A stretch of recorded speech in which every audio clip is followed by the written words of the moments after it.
Some battles aren't fought in courtrooms, they're fought in your own backyard, where silence screams the loudest.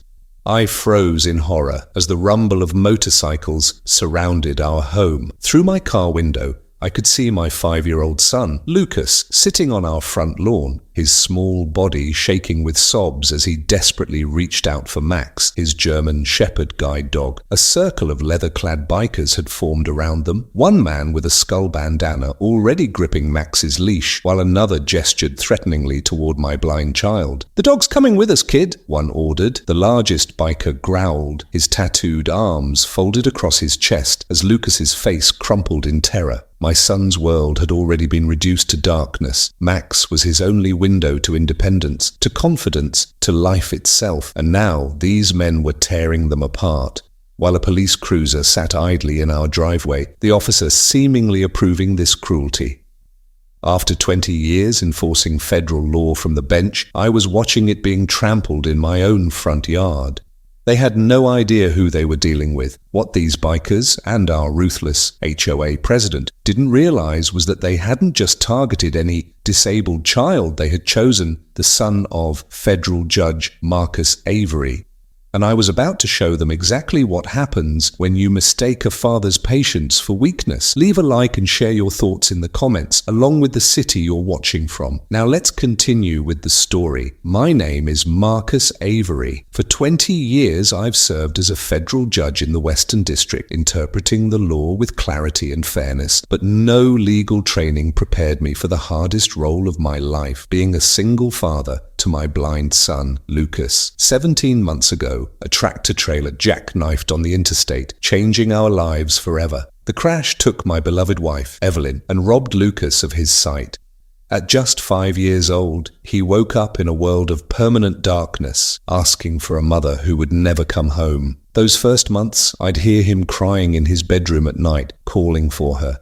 I'd sit beside his bed until dawn, holding his small hand, both of us drowning in grief too deep for words. The scales of justice felt meaningless when weighed against such profound loss. Lucas was once a vibrant, curious child who loved painting sunsets and chasing butterflies. Now he navigates life through sound and touch, flinching at unexpected noises, his small fingers constantly reaching out to map his surroundings. The psychologist warned me about regression, but watching my son withdraw from the world broke something fundamental inside me. That changed the day Max entered our lives. The German shepherd guide dog was specially trained for a young child, a rare arrangement, but Lucas's therapist fought for it, arguing that early intervention would be critical for his development. The first time Max gently nudged his cold nose against Lucas's palm, I saw my son smile for the first time since the accident. "He sees for me, Daddy," Lucas whispered, his fingers tangling in Max's fur. "He's my eyes now." Their bond transcended typical service animal relationships. Max became my son's bridge back to the world, his guardian, his best friend. Maple Ridge Estates promised a fresh start, an exclusive community with manicured lawns, excellent schools, and a family-friendly atmosphere. The sales brochure featured children playing safely on tree-lined streets. What it didn't mention was Olivia Harper, the iron-fisted HOA president who ruled with a clipboard and a smile that never reached her eyes. Behind Maple Ridge's pristine facade lurked an unspoken preference for appropriate residents and a complex web of regulations designed to maintain the community's standards. Standards, I would soon learn, that had nothing to do with property values and everything to do with who Olivia deemed acceptable in her perfect world. We moved to Maple Ridge Estates in January after months of searching for the perfect community to rebuild our shattered lives. The real estate agent had glowed with enthusiasm as she guided us through the model home. "Maple Ridge is exclusive, Judge Avery," she'd whispered, eyeing Lucas and Max with barely concealed concern. "Perhaps I should mention your situation to the HOA board before you commit," I declined her offer firmly. "We're just a father and son looking for a home," I said. "My profession and my son's disability are private matters." She hesitated before nodding, but I caught the doubt in her eyes. I deliberately kept my position on the federal bench quiet during the application process, wanting us to be treated like any other family, not given special treatment or extra scrutiny because of who I was. The moving van arrived on a crisp January morning, unloading boxes of a life that no longer existed. Evelyn's gardening books, Lucas's easel, and paints he would never use again, my family photos from vacations, to places my son would now only remember as colours and shapes from before the darkness. The first 2 weeks passed in relative peace as we settled into our new routines. Lucas's occupational therapist visited 3 times to help him map the house, counting steps between rooms, memorizing the placement of furniture, and learning to navigate the unfamiliar space with Max's guidance. On a mild Saturday morning, 3 weeks after our arrival, Lucas approached me at breakfast, his small fingers gripping Max's harness. "Daddy," he said, with a determination I hadn't heard in months, "Max and I want to explore outside today." My throat tightened with emotion. This was the moment we'd been working toward, a sign that Lucas was ready to reclaim some independence. I walked them to the front door, reviewing the route they'd practiced with his mobility instructor. Down our walkway, right turn, 3 houses down to the cul-de-sac, then back. "Max knows the way," Lucas assured me, his face tilted up with an expression of concentration. From our porch, I watched them navigate carefully down the sidewalk, my tiny son and his massive German shepherd moving as one unit through a world Lucas could no longer see. When they returned 20 minutes later, Lucas's face was flushed with accomplishment. "Max showed me everything, Dad. He stopped at the curbs and helped me find our driveway." For the first time since the accident, I glimpsed the resilient boy my son had once been. That night, I wept silently in my study, tears of both grief and hope. The violation notice arrived exactly 3 days later, slipped under our front door like a declaration of war. Unauthorized animal on premises, $750 fine, immediate removal required. I read it twice, disbelief giving way to anger as I felt the embossed Maple Ridge Estates letterhead between my fingers. Lucas was at therapy, thankfully spared this first salvo. I immediately requested a meeting with the HOA board, gathering Max's service animal certification, documentation, and medical necessity letters from Lucas's doctors. The meeting was scheduled for the following evening in the clubhouse, a Spanish colonial building with manicured gardens and a fountain that seemed to whisper of privilege and exclusivity. Olivia Harper sat centered at a mahogany table, flanked by 4 board members in business attire. I noticed how her gaze flickered over Lucas, my son, sitting quietly beside me, with Max perfectly positioned at his feet, before landing on the dog with undisguised displeasure. "The covenant clearly states no pets over 30 pounds, she began without preamble, sliding the document toward me. Maple Ridge has maintained this standard for 15 years. I placed Max's certification paperwork before her. "Max isn't a pet, Ms. Harper. He's a federally protected service animal for my visually impaired son." Olivia barely glanced at the documentation before pushing it back across the table. "Your situation doesn't exempt you from our binding agreements. Judge Avery, some residents find certain disabilities unsettling. The visibility of it all." She lowered her voice, leaning forward. "There are plenty of appropriate communities for people with special needs. Perhaps Maple Ridge isn't the right fit for your family." Lucas's small hand tightened around mine as I maintained the calm demeanor that had served me through countless contentious court proceedings. The Americans with Disabilities Act specifically protects service animals regardless of local ordinances or regulations, I stated evenly. Federal law supersedes these HOA covenants. Max stays. As we left, Lucas whispered, "Why does the lady hate Max, Daddy?" I couldn't tell him the truth, that Max wasn't the problem in Olivia's eyes. It was Lucas's disability that threatened her perfect community. What followed our confrontation with Olivia was not a single act of hostility, but a carefully orchestrated campaign of intimidation. Within days, security cameras were installed throughout the neighborhood, conspicuously angled toward our property. Each time Lucas and Max ventured outside, smartphones appeared, documenting their every move under the transparent excuse of community safety concerns. 3 anonymous calls to animal control claimed Max had shown aggression toward children. All were dismissed, after inspectors found a perfectly trained service animal, but each investigation left Lucas more anxious, more reluctant to leave our home. "Did I do something wrong, Daddy?" he asked after the third visit, his small fingers trembling as he stroked Max's fur. "Is Max bad?" I gathered him in my arms, fury building just beneath my judicial composure. "No, son, some people just don't understand how special Max is." What I couldn't tell him was that Olivia Harper was systematically targeting a 5-year-old blind child with the calculated precision of someone used to getting her way. The HOA began issuing emergency regulations with surgical precision. All animals must be registered with DNA samples. Residents with special accommodations must submit monthly medical verification. Service animals must wear muzzles in common areas. Each violation carried escalating fines, now totaling thousands of dollars. When I formally contested them, citing federal accessibility laws, Olivia responded with a letter stating, "The board finds your constant complaints disruptive to community harmony. Further disputes may result in lien proceedings." Meanwhile, Lucas's isolation deepened. On a warm February afternoon, he heard children playing at the community pool and asked if he could join them. I walked him there, Max vigilant at his side. The moment we approached the gate, Olivia materialized as if summoned. "I'm sorry," she announced loudly, "but unscheduled pool usage requires prior board approval." She addressed the watching parents rather than us. "Additionally, his special needs require parental supervision in the water at all times. Liability concerns, you understand?" The children fell silent, staring at Lucas with the unfiltered curiosity of youth. One boy started to approach, clearly fascinated by Max, before his mother sharply called him back. "We were just leaving anyway," she said, gathering their belongings with pointed haste. That night, I heard Lucas sobbing in his bedroom.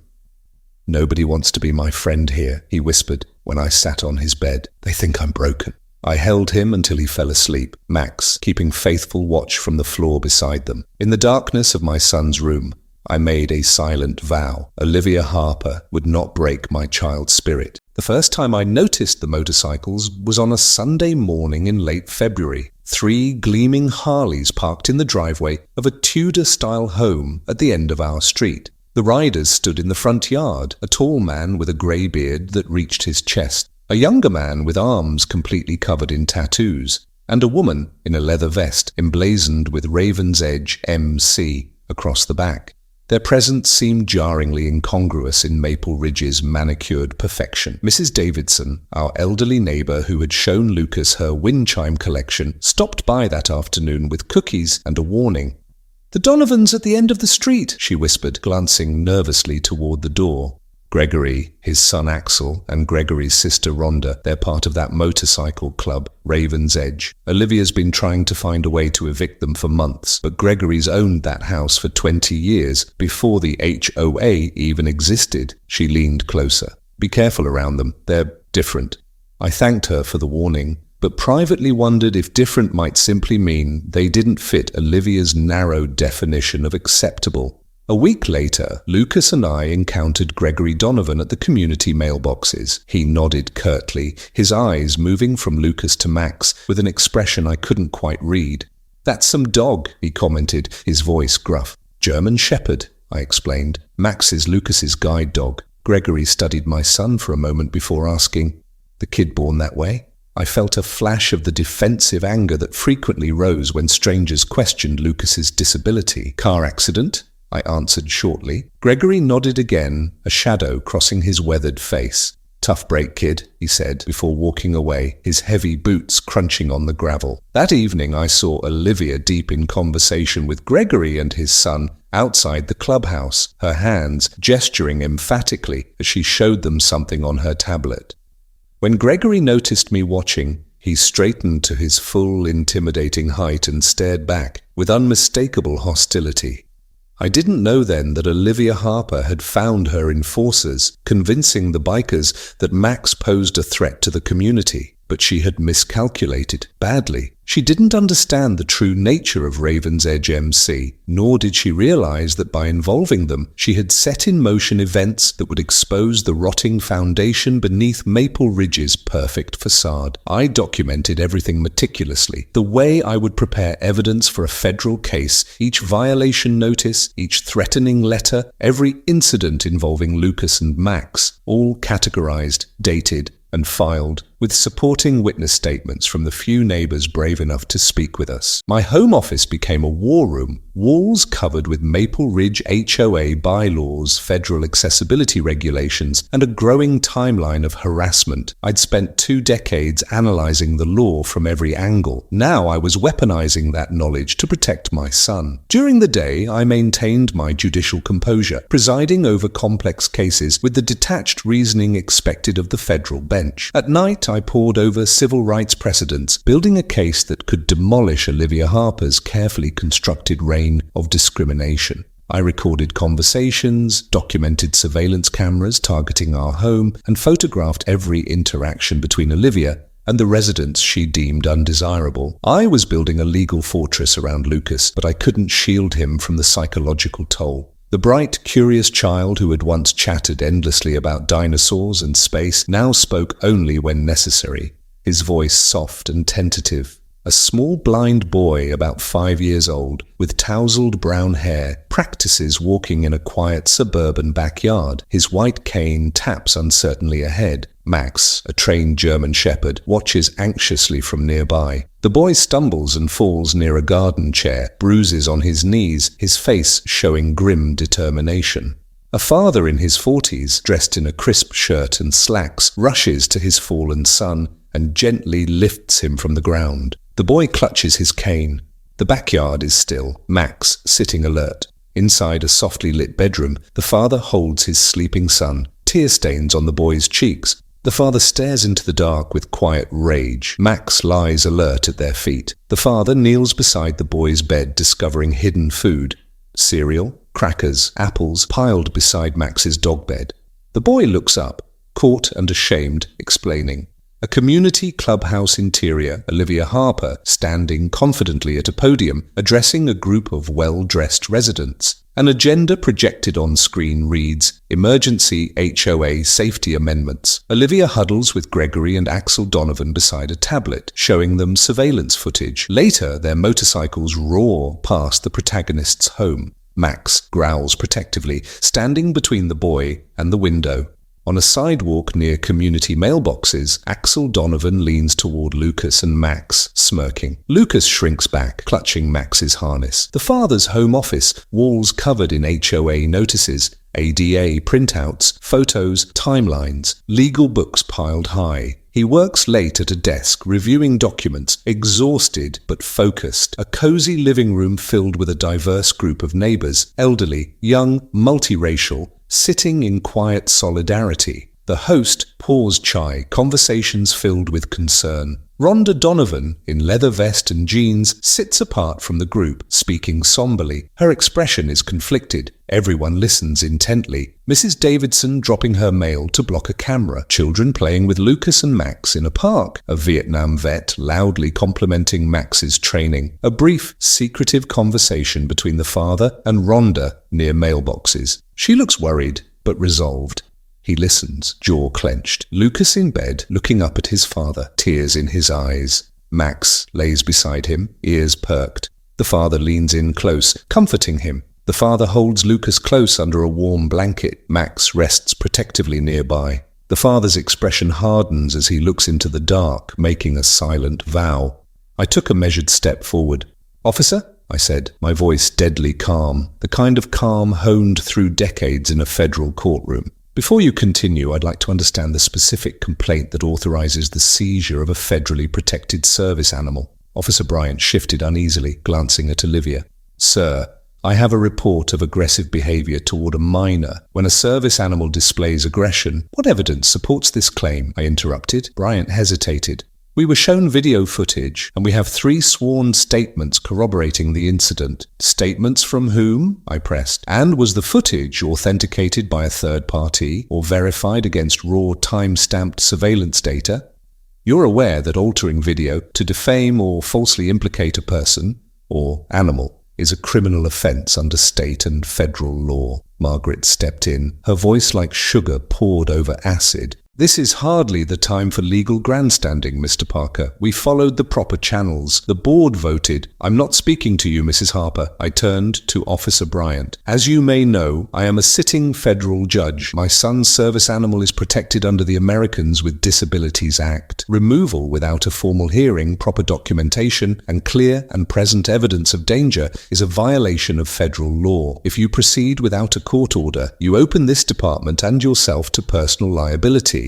Bryant blinked. Sweat beaded on his brow despite the cool March air. And more importantly, I continued, voice rising slightly, you will be traumatizing a blind 5-year-old boy who is screaming for his guide dog based on doctored video and hearsay. Michael was still kneeling on the lawn, reaching toward the patrol car, his little body shaking. Cooper pawed frantically at the glass, his low whines echoing against the windshield like a metronome of panic. A beat of silence fell. The crowd watched, breath held, some uncomfortable, some enthralled. Then Rhonda Donovan pushed her way forward. "Officer," she said, lifting her phone, "I've got the original footage from the HOA security system. The timestamp proves the clip Margaret submitted was altered. The Peterson boy wasn't even in Pine Grove yesterday." She tapped the screen. "This is the unedited feed." Bryant leaned in to look. His eyes widened. Margaret paled. "That's inadmissible," she snapped. "That wasn't authorized for release." "Actually," Rhonda said, cold steel in her tone, "as a member of the HOA Oversight Committee, I do have access, and I have already emailed a copy to the county attorney's office."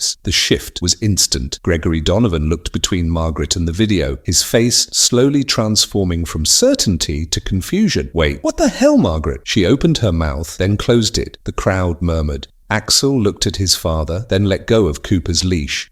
Cooper leapt from the car, bolting straight to Michael. The boy collapsed into the dog's embrace with a gasp of relief so pure it silenced everyone around him. Cooper licked his face, pressing into his lap, guarding him with a low growl directed at no one and everyone. Michael clutched the thick fur, whispering, "I knew you'd come back. I knew it." I dropped to my knees beside them, wrapping them both in my arms. "Daddy," Michael whispered through tears, "can we go home now?" I looked up slowly at Officer Bryant, at Gregory, at the neighbors, many now avoiding my gaze. "No," I said, "we are home, and we're not going anywhere." Scene descriptions for Section 5. A tense suburban street scene with HOA board members and residents gathered. A police officer, Officer Bryant, stands holding a tablet showing grainy footage of a German shepherd lunging at a child. In the foreground, Judge Samuel Parker, mid-50s, authoritative and calm in a dark overcoat, watches with suspicion. Margaret Wilson, 50s, polished and controlling, gestures toward the video. A confused little boy stands nearby, being pushed forward by his mother, Mrs. Peterson. Background, a patrol car with a distressed German shepherd in a service vest whining inside. A dramatic close-up of Judge Parker pointing at the video screen, eyes narrowed. He declares confidently that the dog is not his son's. Margaret's expression falters slightly, while Officer Bryant looks uncertain. The crowd behind them leans in, curious. The environment is bright daylight, but the tension in the scene is palpable. A service dog vest and a missing white chest patch on the video dog are key visual contrasts. Judge Parker removes his overcoat, revealing a formal black court suit beneath. He steps forward with calm authority, displaying a federal judge's ID to the officer. The crowd freezes. Margaret stands between them, trying to block him, visibly panicking. Her perfectly styled hair catches the sunlight, contrasting with the sweat and fear on her face. The service dog in the patrol car scratches at the window, sensing his handler's distress. A powerful image of Judge Parker addressing the crowd, holding his badge aloft. The crowd watches in stunned silence as he declares the situation a federal civil rights violation. Michael, pale and anxious, is seated on a bench nearby, his breathing ragged. Cooper, the service dog, is being released by Officer Bryant, dashing toward the boy. Background, shocked neighbors recording the moment with their smartphones. A fiery confrontation as Rhonda Donovan bursts into the scene, waving her phone. She shows Gregory and the crowd metadata, proving the video is fake and years old. Margaret backs away, her face drained of color. Around her, neighbors whisper and exchange accusing glances. Behind them, the suburban landscape suddenly feels cold and unforgiving. Rhonda, assertive and breathless,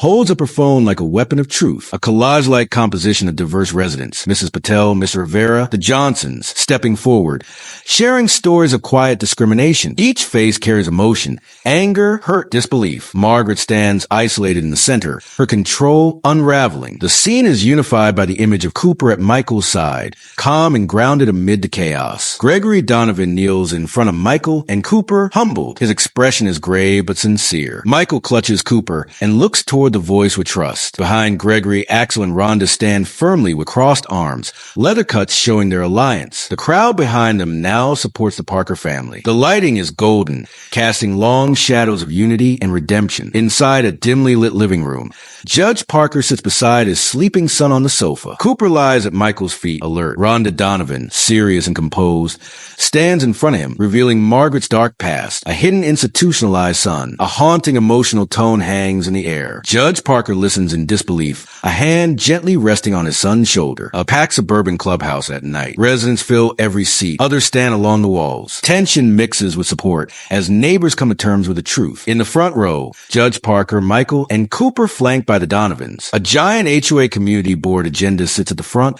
but no one looks at it. All eyes are on the family. They nearly drove out. The room glows with fluorescent lighting, revealing every emotion. A tense community center interior. Margaret Wilson stands at a podium, flanked by two HOA board members, her posture rigid and rehearsed, despite her outward composure. The crowd before her glares with mistrust. Fluorescent lights cast stark shadows. Judge Parker sits silently near the front, arms crossed. Officer Bryant, in uniform at the back of the room, raises his voice to challenge her. Expressions shift in the crowd, confusion turning into outrage. Wide-angle shot of the HOA meeting descending into chaos. Residents stand and shout simultaneously, hands raised in protest. Diverse faces, angry, tearful, determined, reveal years of pent-up frustration. Margaret appears stunned, her authority visibly crumbling. Cooper sits alert at Michael's feet, the boy leaning into the dog's comfort. The image vibrates with reckoning and revelation. A dark bedroom bathed in moonlight. Michael thrashes in bed, drenched in sweat, screaming, "They took Cooper!" Cooper leaps up, muzzle to Michael's hands, but the boy remains inconsolable. Judge Parker, disheveled and exhausted, cradles his son in the dim light. The room is a portrait of post-trauma. Small hands gripping fur. A father's helpless worry. A service dog on full alert. A sunlit house turned hollow. Michael, gaunt and pale, clings to Cooper while staring blankly out a window. Plates of untouched food, mobility tools gather dust. His clothes hang loosely from his thin frame. Cooper refuses his own food unless Michael eats. The atmosphere is one of silence and slow deterioration. Dr. Matthews looks on from the doorway, her face etched with concern. In the therapy room, a session freezes in refusal. An occupational therapist gently holds out a harness, but Michael turns away, clutching Cooper tightly. His voice is a whisper. "Why should I learn that they're going to take him away?" Cooper lies close, eyes watching Michael anxiously. The therapist's hand hovers, unsure, and a quiet heartbreak hangs in the air. Later, a tender moment captured in haunting stillness. Michael asleep on his bed, tear-streaked face pressed into Cooper's fur, one hand latched to the dog's collar. A warm glow from a bedside lamp softens the scene. A camera sits nearby, not for proof, but remembrance of what's at stake. Evening light falls across a heartbreaking discovery. Judge Parker lifts Michael's pillow to find a stash of dog kibble hidden beneath. Michael looks up, whispering, "In case they take me away instead." Cooper lies nearby, ears perked, sensing the moment's gravity. The father's face is etched with helpless love and quiet devastation. At his courtroom office desk littered with legal documents, affidavits, and ethics notifications, Judge Parker, worn and unshaven, reads a formal letter from the Judicial Conduct Committee. His expression is grim. On his laptop screen, a news headline glows. Federal judge under investigation for abuse of power in HOA dispute. Shadows deepen the room's corners as the professional world closes in. A warm, bittersweet moment follows. Elderly Mrs. Davidson sits across from Judge Parker at his kitchen table, handing him a casserole and a sealed envelope. After she leaves, he opens it to find $3,000 in cash and a card signed by 24 residents. Tears streak down his face, the first since his wife's funeral. The kitchen is dimly lit with small signs of care. Cooper's bowl, a worn family photo on the fridge. Dark suburban scenes of intimidation unfold. A car slows ominously in front of the Parker home. An anonymous note reads, "Special needs belong in special places. The Johnsons' lawn is vandalized with racist graffiti. Mr. Rivera's ramp is blocked by debris. The Patel's religious statue lies shattered." Each act is captured with raw street realism and sorrow. At the local security office, Officer Mercer files a report with visible indifference. Judge Parker holds a threatening note, expression tight with disbelief. Behind him, a bulletin board displays the HOA logo and the phrase community standards. Mercer's words echo coldly. Not everyone is cut out for Pine Grove living. In a cold state office, a bureaucrat reviews Cooper's service animal documentation. Behind them, a bulletin board reads, "Service Animal Review, reported cases," with Cooper's photo pinned prominently. Tension simmers as Cooper lies obediently at Judge Parker's feet, sensing the scrutiny. Outside, protest posters clash. Protect our dog versus regulate the exceptions. Night falls on the Parker house. Leather-clad members of the Ravens Edge Motorcycle Club patrol quietly. Gregory Donovan leans against his bike, eyes sharp. Rhonda adjusts a security camera on her home next door. The scene feels protective, a modern-day guardian circle. Axel casually works on his motorcycle near the fence, covertly watching as Michael plays in the backyard for the first time in weeks. Judge Parker sits in his study, tense and exhausted,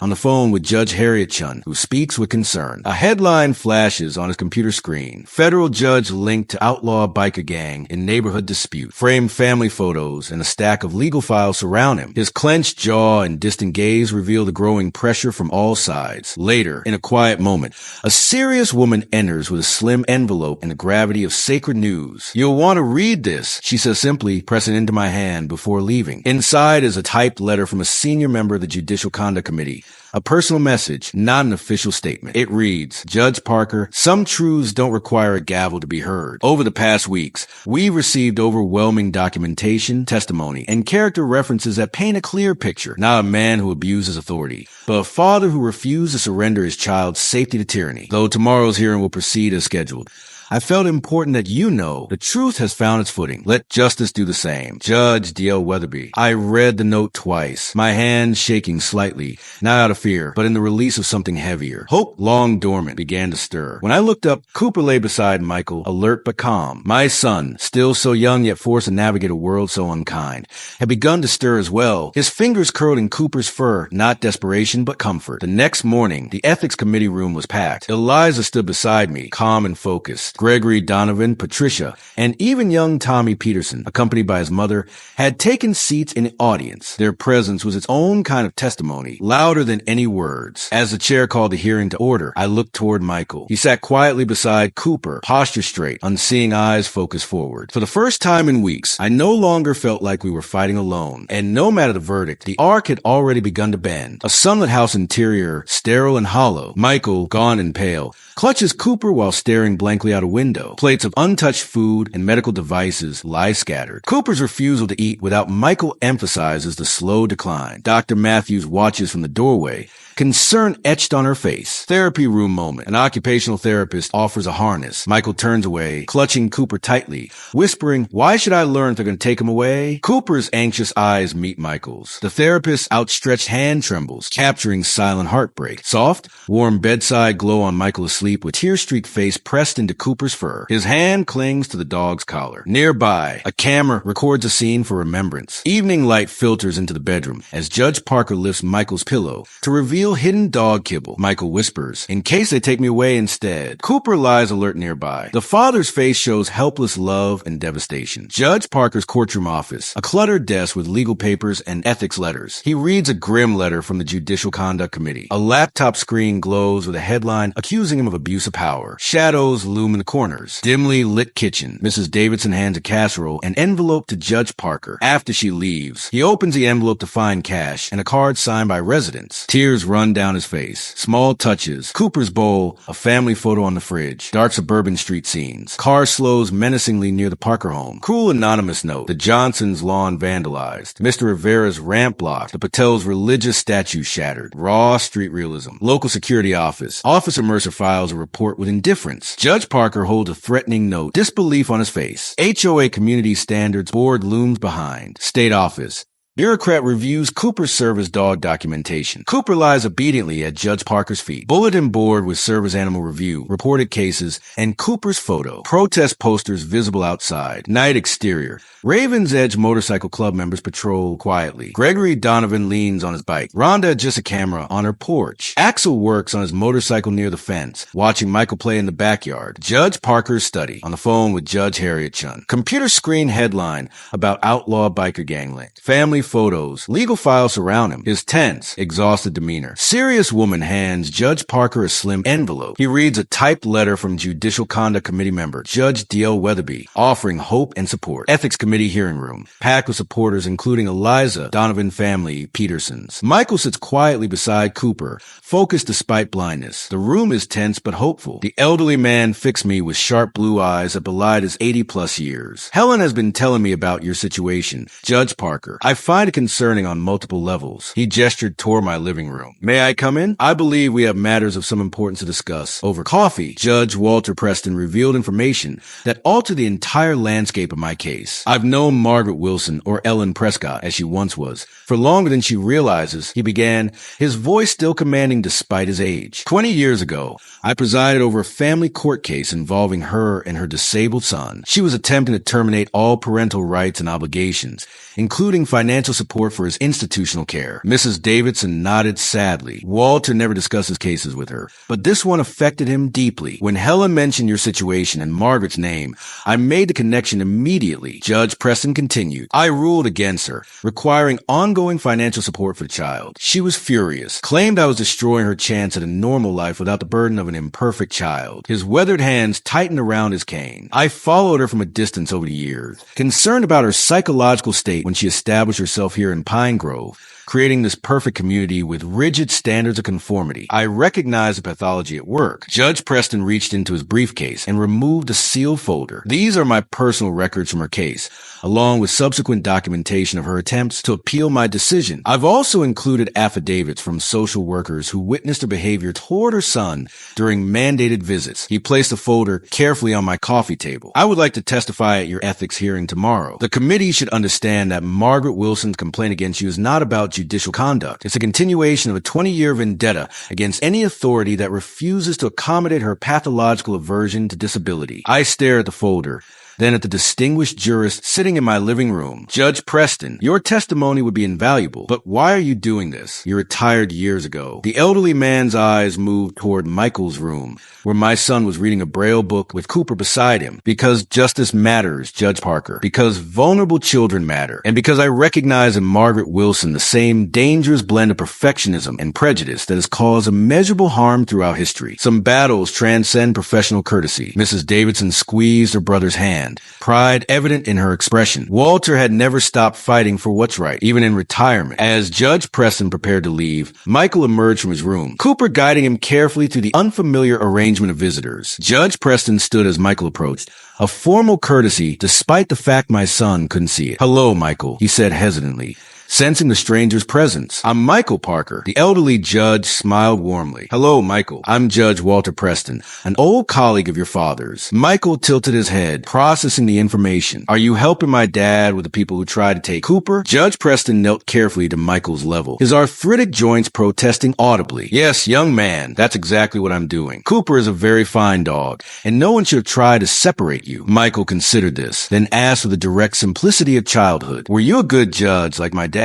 Walter Preston laughed, a rich, warm sound that seemed to lighten the room. I tried to be, Michael, and your father is one of the finest judges I know, because he understands that true justice requires both wisdom and compassion. He reached out slowly, telegraphing his movement. When Michael didn't flinch, he gently patted the boy's shoulder. You and Cooper will be just fine. I promise. For the first time in weeks, I saw my son smile, a small, tentative expression, but unmistakably real. That night, as I reviewed my testimony for the hearing, I realized how dramatically the landscape had shifted. What began as a neighborhood dispute had revealed profound truths about justice, community, and the human capacity for both cruelty and redemption. Margaret Wilson's carefully constructed fortress of perfection was crumbling, revealing the wounded, vengeful architect behind its walls. As I checked on Michael one last time before sleep, finding him peacefully curled against Cooper's solid warmth, I felt cautious optimism. Whatever the ethics committee decided, the truth had emerged, not through my legal maneuvering, but through the unexpected courage of ordinary people standing against injustice. Their voices, once silenced by fear, had risen in a chorus that could no longer be ignored. The Judicial Conduct Committee hearing convened in the federal courthouse downtown. A formal proceeding unlike the chaotic community meeting at Pine Grove. The 5-judge panel sat arrayed behind a mahogany bench, their expressions carefully neutral as they reviewed the documentation before them. Margaret Wilson sat with her attorney, a polished corporate lawyer whose designer suit and confident demeanor suggested no expense was spared in her defense. I sat beside Eliza, Michael, and Cooper positioned protectively just behind us. The Ravens Edge members filled an entire row, their leather cut stark and out of place amid the formal surroundings, yet their expressions were solemn and purposeful. Judge Preston had been given special accommodation near the front. His distinguished presence drew quiet murmurs of recognition from the committee members. As the proceedings began, the committee chair outlined a complaint against me that I had improperly invoked my judicial authority in a personal matter, potentially abusing my position to intimidate local law enforcement and circumvent legitimate community regulations. Margaret's attorney delivered a carefully crafted narrative, a resident merely enforcing safety rules, threatened by a federal judge who believed himself above local governance. When my turn came, Eliza presented our evidence with calm precision, the documented pattern of discrimination, the falsified complaint about Cooper, testimonies from neighbors who had suffered similar mistreatment. Gregory Donovan's testimony about Margaret's abandoned son caused visible stirrings among the judges, while Judge Preston's account of her earlier legal battles gave vital context to her motives. The turning point came during Margaret's cross-examination. Faced with evidence of her fabricated complaint and false identity, her composure cracked. "You don't understand what it's like," she finally burst out, voice raw and desperate, living with the constant reminder of imperfection. The stares, the pity, the limitations. I built Pine Grove to be perfect because nothing in my life ever was. Her attorney tried to call a recess, but Margaret was beyond control. That blind boy and his dog threatened everything I'd worked for, a community where everything damaged or different stays outside where it belongs. The courtroom fell utterly silent at the admission of discriminatory intent. Margaret's face drained of color as she stared at the impassive panel of judges. Before her attorney could intervene, an unexpected voice broke the hush behind me. "I forgive you, Mrs. Wilson." It was my son's clear, small voice. Michael had risen from his seat, Cooper steady at his side. "My dad says sometimes people are mean because they're hurting inside. I think you must be hurting a lot to want to take Cooper away from me." The simple compassion in his words filled the room with a profound stillness. Margaret stared down at the blind child she had targeted with such ruthless determination, her expression shifting, shock melting into something more complex, perhaps the first genuine emotion she had revealed since this began. "You don't know anything about me," she whispered, the venom gone, replaced by weary resignation,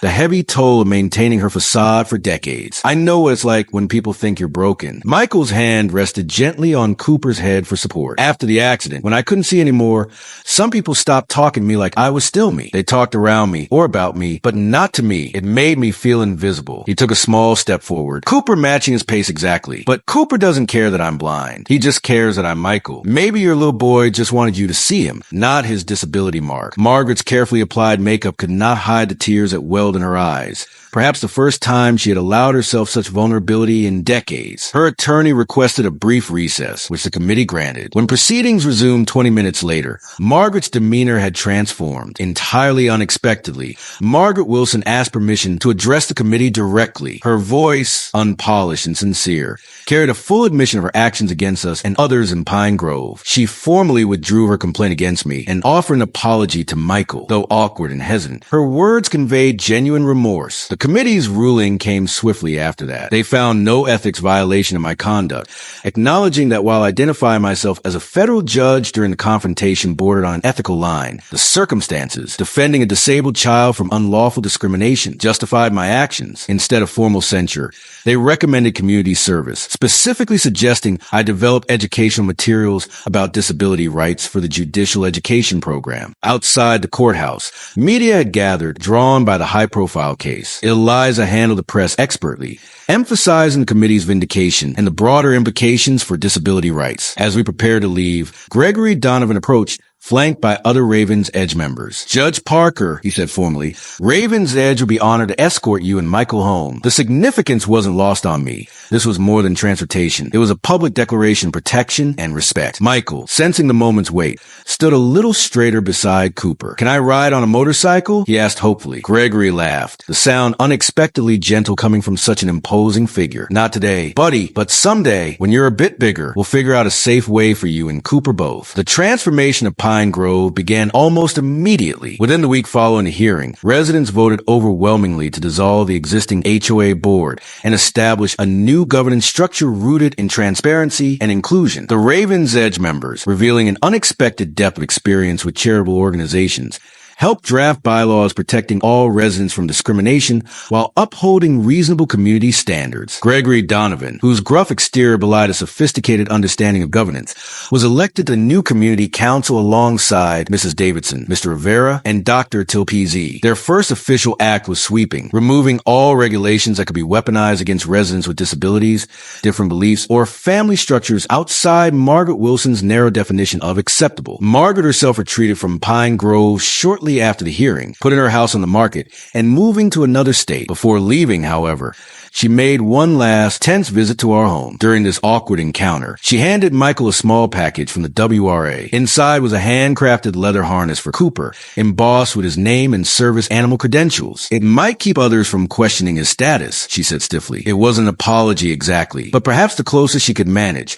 a tacit acknowledgement of the harm she had caused, and a small step toward making amends. Michael, with the simple honesty only a child could muster, thanked her without hesitation. As she turned to leave, Michael called after her, Mrs. Wilson, I hope you find people who like you just the way you are. Her expression as she walked away was complex. Perhaps grief for the son she had abandoned, or recognition of the healing she had long denied herself. 6 months later, on a perfect autumn day, Pine Grove Estates held its first community celebration of diversity. The clubhouse and surrounding grounds buzzed with life. Food stalls featuring cuisines from a dozen cultures, music from varied heritages, and activities designed for residents of all abilities. Michael, wearing a t-shirt with the event logo he had helped design, a circle of diverse houses surrounding the words differ together, moved confidently through the crowd with Cooper. His social world had expanded dramatically, no longer isolated. He enjoyed regular playdates, swimming lessons adapted for visually impaired children, and weekly visits from curious kids eager to learn about Cooper's training. The Raven's Edge members had become beloved fixtures in the community, their Saturday motorcycle maintenance sessions drawing fascinated children, including Michael,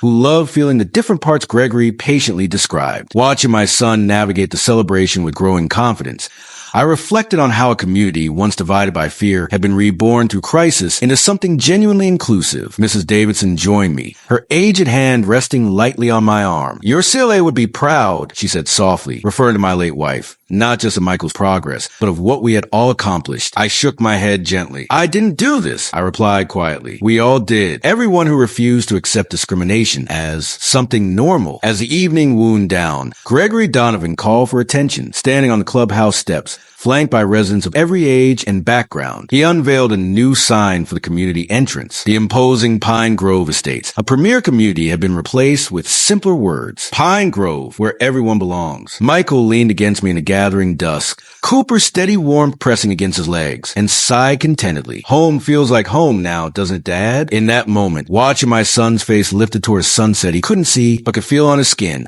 I understood that true justice isn't just about interpreting laws from a bench. It's about creating communities where belonging isn't conditional, where difference is not merely tolerated but cherished, where a blind boy and his guide dog taught an entire neighborhood how to truly see. In the twilight of our years, we recognize what truly matters. Bikers protecting a little boy's guide dog remind us that communities are built not by rules and regulations, but by understanding and compassion. Like Michael, many of us face unexpected darkness through illness, loss, or isolation. And like Cooper, we all need guidance to navigate unfamiliar paths. This story speaks to our generation, who witnessed civil rights movements and fought for inclusion. We know justice isn't only about courtroom rulings. It's about standing up when the vulnerable are targeted. It's about recognizing that behind rigid perfectionism lie deep, unhealed wounds. As we consider our legacies, let's remember Judge Parker's example, using a lifetime of authority not to intimidate, but to protect. Let's be like Mrs. Davidson, steady witnesses to truth. And sometimes, let's find the courage of Michael, who offer forgiveness when vengeance seemed justified. As we prepare to leave, Gregory Donovan approached, flanked by other Raven's Edge members. "Judge Parker," he said formally, "Raven's Edge will be honored to escort you and Michael home." The significance wasn't lost on me. This was more than transportation. It was a public declaration of protection and respect. Michael, sensing the moment's weight, stood a little straighter beside Cooper. "Can I ride on a motorcycle?" he asked hopefully. Gregory laughed, the sound unexpectedly gentle coming from such an imposing figure. "Not today, buddy, but someday, when you're a bit bigger, we'll figure out a safe way for you and Cooper both." The transformation of Pine Grove began almost immediately. Within the week following the hearing, residents voted overwhelmingly to dissolve the existing HOA board and establish a new governance structure rooted in transparency and inclusion. The Raven's Edge members, revealing an unexpected depth of experience with charitable organizations, helped draft bylaws protecting all residents from discrimination while upholding reasonable community standards. Gregory Donovan, whose gruff exterior belied a sophisticated understanding of governance, was elected to new community council alongside Mrs. Davidson, Mr. Rivera, and Dr. Tilpizzi. Their first official act was sweeping, removing all regulations that could be weaponized against residents with disabilities, different beliefs, or family structures outside Margaret Wilson's narrow definition of acceptable. Margaret herself retreated from Pine Grove shortly after the hearing, put her house on the market,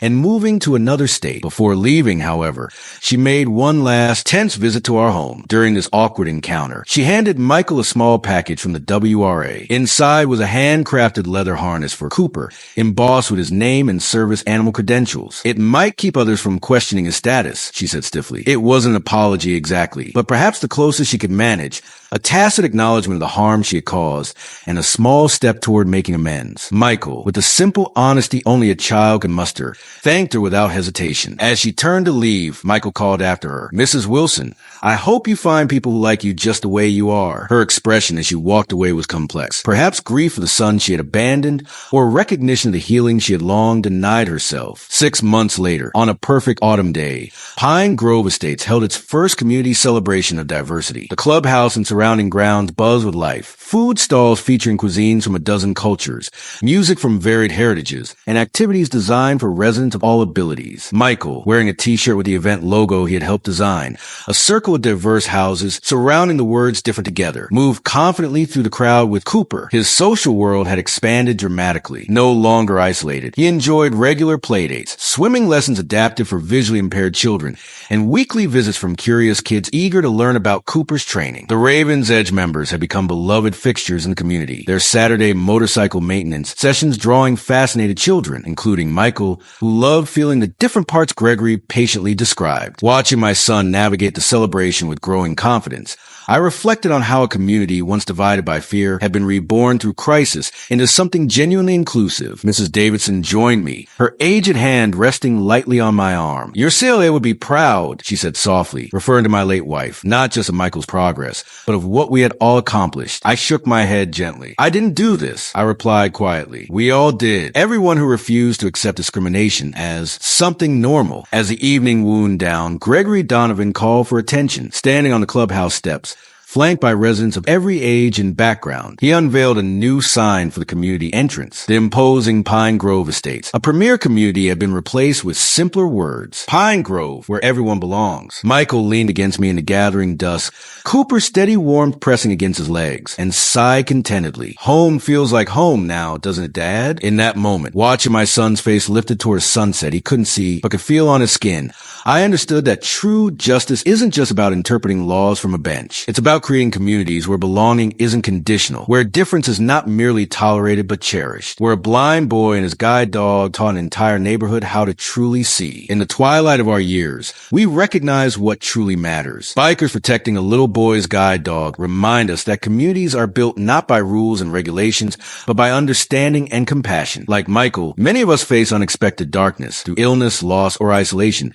And like Cooper, we all need guidance to navigate unfamiliar paths. This story speaks to our generation, who witnessed civil rights movements and fought for inclusion. We know justice isn't only about courtroom rulings. It's about standing up when the vulnerable are targeted. It's about recognizing that behind rigid perfectionism lie deep, unhealed wounds. As we consider our legacy, let's remember Judge Parker's example, using a lifetime of authority not to intimidate, but to protect. Let's be like Mrs. Davidson, steady witnesses to truth. And sometimes, let's find the courage of Michael, who offered forgiveness when vengeance seemed justified.